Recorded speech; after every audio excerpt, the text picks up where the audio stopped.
તો hello family, કેમ છો? મજામાં જશો શું કહેશો તમે નવા બ્લોગની અંદર?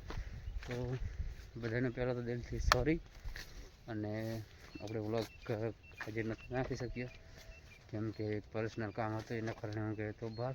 એટલે આપણે આ વિલેજનો ખેતરનો ફાર્મિંગનો આપણે બ્લોગ નથી નાખી શક્યા, પણ દિલથી સોરી. ને કાલથી આપણે કન્ટિન્યુ બ્લોગ આવશે, તો જોવાના ભૂલતા નહીં કેમ કે કામ હતું એટલે નહોતો નાખી શક્યો. પણ સોરી, કાલથી આવશે તો બ્લોગ જોતા રહેજો. તો ફેમિલી, આપણે આજે લણવાના છે એરડા. જોઈ શકો છો, એરડા થઈ ગયા છે. આ બાજુ બધા એરડા થઈ ગયા છે, અને આ બાજુ લણવાનું ચાલુ છે. પેલી બાજુ પછી એ લણી રહેશે એટલે સીધા આમાં આવશે. તો બસ એરડા લણવાનું ચાલુ કરી દઈએ ને બ્લોગમાં બનાવી રહેજો. જોઈ લો કેવો એરડા છે, તુવેર એરડા મસ્ત લોકેશન છે. તો બસ હું એરડા લણવાનું ચાલુ કરી દઈએ આગળ. એટલે આપણો વાર આવી ગયો છે એરડાની ઘાસડી ઉપાડવાનો. જોઈ શકો છો, અહીંયાથી એરડા ઉપાડીને એ ઢગલે નાખવાની. એટલે અહીંથી ઘાસડી ઉપાડીને ત્યારે હવે ત્યાં નાખાય. અને અહીંયા વચમાં સળિયા પણ છે, તમે જોઈ શકો છો. આવ્યા સળિયા તો એ ટપ્પો પડશે ને જે છે આપણે ઘાસડી નાખવા માટે. કેમ કે થોડાક જણા લાણે, 10 જણા ને 1-2 જણા ગાંઠી પડે. પણ આજે તો એ ભાઈ પણ આવ્યા નહીં, મારા મિત્ર રણજીતજી,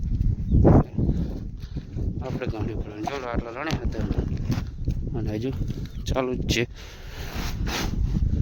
તો બ્લોગમાં બની રહેજો. બાકી જેવડા કેવું લોકેશન આવી રહ્યું છે અત્યારે ઘટાડવાનું બાકી. અને ઓલી બાજુ પણ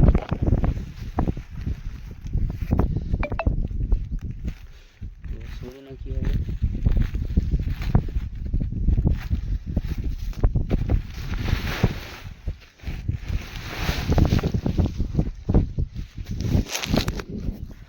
પાછા જઈએ છીએ બીજી ગાંઠી પડો, કેમ કે નાખીને આવે ત્યાં સુધીમાં તો બીજી ગાંઠી પણ ભરી રહે. એટલે આમાં શું કન્ટિન્યુ ચાલુ રહે. આપણે એક ગાંઠી નાખી તો બીજી થઈ જાય, બીજી નાખી તો બીજી થઈ જાય. એટલે હવે આપણે વચમાં જ આવે ને ગાંઠી પડવા.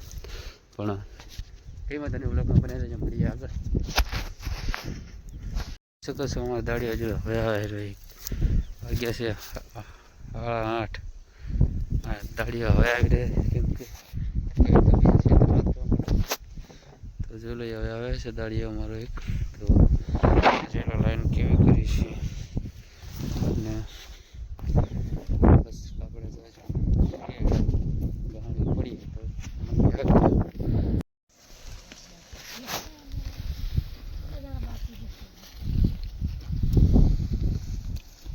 બીજો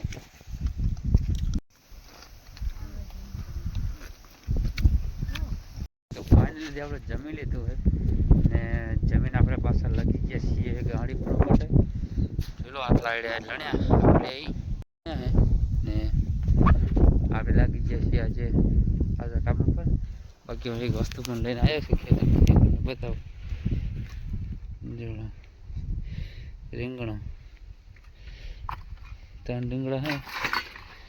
કેમ કે રીંગણા આપણે લઈએ છીએ ભરતો કરવા માટે.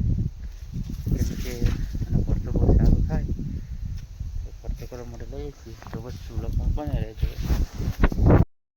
ગામમાં. હું તમને ગામ બતાવું કેમ કે આપણે અહીંયા પંચાયત છે. તો